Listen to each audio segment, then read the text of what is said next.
Hey everyone, and welcome back to Fluent English Power. I'm Luna. And I'm Mason, and today we're diving into a topic that's super important for all of us, health. But we're not just talking about health, we're going to practice some useful English phrases and vocabulary along the way. So make sure to watch this video until the end. That's right, Mason, because talking about your health is a really common thing in everyday conversations, whether you're at the doctor's, with friends, or just, describing how you feel. Exactly, and we want to make sure you feel confident doing that in English. So we'll cover everything from daily routines to talking about feeling unwell. So let's jump right in. Mason, what's one thing you do every day to stay healthy, like your go-to habit? Ooh, that's a good question, Luna. My main thing is definitely exercise. I try to get some exercise almost every day. It doesn't have to be anything crazy, just like a 30-minute walk or a quick workout. It really helps me clear my head and just feel more energetic. Yeah, I totally get that. Getting some exercise is so important. For me, it's actually about getting enough sleep. I really try to aim for 7 to 8 hours a night. If I don't, I just feel like groggy and can't focus. Oh, definitely. Getting enough sleep is huge. I know some people who can function on like 5 hours, but I'm just not one of them. I need my full 8 or I'm a zombie. So those are two really good phrases. Get some exercise and get enough sleep. Simple, but so useful for talking about daily health habits. Yeah, and another big one for me is eating healthy. I try to eat a balanced diet, lots of fruits and vegetables, and not too much processed food. It's not always easy, especially when I'm busy, but I really try.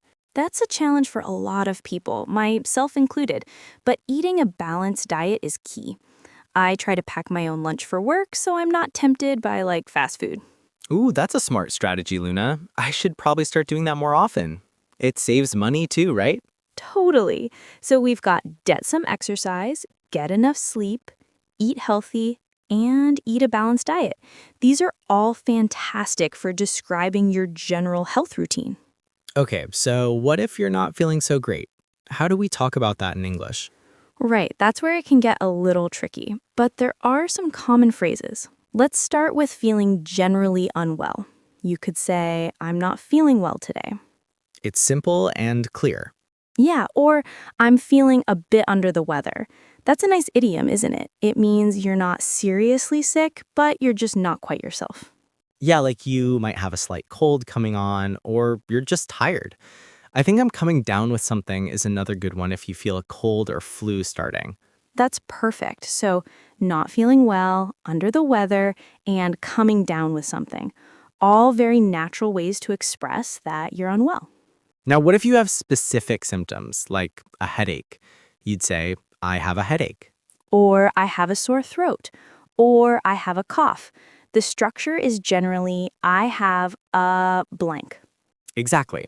And if it's really bad, you can add a bad headache or a terrible cough. Or if it's mild, a slight headache. What about if you have a fever? You say, I have a fever. You wouldn't say, I am a fever, for example. Good point. And you might say, I'm running a fever, which means your body temperature is higher than normal. Oh, that's a good one, running a fever. So what if you're feeling really tired, beyond just needing sleep? You could say, I'm feeling really tired, or I'm exhausted. Exhausted means extremely tired. Or I'm feeling weak. Yeah, if you're recovering from an illness, you might say, I'm still feeling a bit weak. Okay, so we've got general unwellness and specific symptoms. What if it's something more serious, or you need to see a doctor? Right. If you need to see a doctor, you'd say, I need to make an appointment with my doctor. Or I need to see a doctor. And if you're describing what happened, you might say, I got sick suddenly, or I came down with the flu. And when you go to the doctor, they'll often ask, what are your symptoms? Or what seems to be the problem? And you can use all those phrases we just practiced. Yeah, or they might ask, how long have you been feeling like this? And you'd say, for 2 days, or since yesterday. And sometimes the doctor might prescribe medication. That means they tell you what medicine to take. So the doctor prescribed me some antibiotics. Yes, and then you would take the medication. I need to take this medicine 3 times a day. So we're building up a good set of vocabulary for talking about health, from daily routines to doctor visits. Let's think about some other health-related topics. What about stress, Luna? That's a big one for many people. Oh, absolutely. Stress can really impact your health. I often say I'm feeling stressed out when I have too much going on. Yeah, stressed out is a very common phrase. It means you're feeling overwhelmed by stress. And what do you do to manage stress? For me, one of the best ways to deal with stress is actually mindfulness or meditation. Just taking a few minutes to breathe and focus. Also, spending time in nature, like going for a walk in a park, really helps me to unwind. Those are great tips. Unwind is a fantastic word there. It means to relax after a period of work or tension. So I like to unwind with a good book, or I need to unwind after a long day. Exactly. And another thing that really helps me reduce stress is just talking to friends or family, venting a little bit. Yeah, venting can be very helpful. It's when you express strong emotions like anger or frustration to someone you trust. So, venting about my busy week can help me feel better. So for stress, we have feeling stressed out, manage stress, deal with stress, unwind, reduce stress, and vent. All super useful. Let's switch gears slightly. What about healthy habits beyond just exercise and diet? Like, what about mental health? That's a really important one, Mason. Just like physical health, mental health is crucial. I try to make sure I have enough time for hobbies that I enjoy, like reading or painting. It helps me to stay positive. Yeah, stay positive is a great phrase there. And sometimes if you're struggling, it's important to reach out for help. That means asking friends, family, or even a professional for support. Exactly. There's no shame in reaching out for help. And it's common to hear people say, I'm trying to look after my mental well being, or just I'm trying to take care of myself. That's a really good point. Take care of myself is a broader phrase that covers both physical and mental health.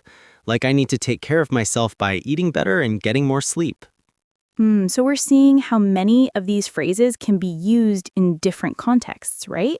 Absolutely, and that's what makes them so powerful. The more you hear them and use them, the more natural they'll become. Let's think about some everyday scenarios where you might talk about health. Imagine you're at work and a colleague looks a bit pale. You might say, "Are you feeling okay? You look a bit pale." Or, "Is everything all right? You seem a bit quiet today." And they might respond with, I'm a bit under the weather, or I have a bit of a cold. Yeah, and then you might offer some advice or concern. "Oh no, maybe you should go home and rest," or "Make sure you drink plenty of fluids." Those are excellent. Go home and rest and drink plenty of fluids are common and helpful pieces of advice. What if you're talking about someone else's health, like a family member? You could say, my mom isn't feeling well these days, or my dad has been struggling with his back recently. And if they're getting better, you'd say he's on the mend, which means he's recovering or she's getting better every day. On the mend is a really good one. It's a nice informal way to say someone is recovering. So we've talked about personal habits, feeling unwell, specific symptoms, doctor visits, stress management, and mental health. That's a lot of ground covered. It is, but it's all about providing you with the tools to have these conversations naturally. Remember, the more you practice these phrases in your mind or even out loud, the easier they'll become when you need them in a real conversation. Exactly. Don't be afraid to try them out. Even if you make a mistake, that's part of the learning process.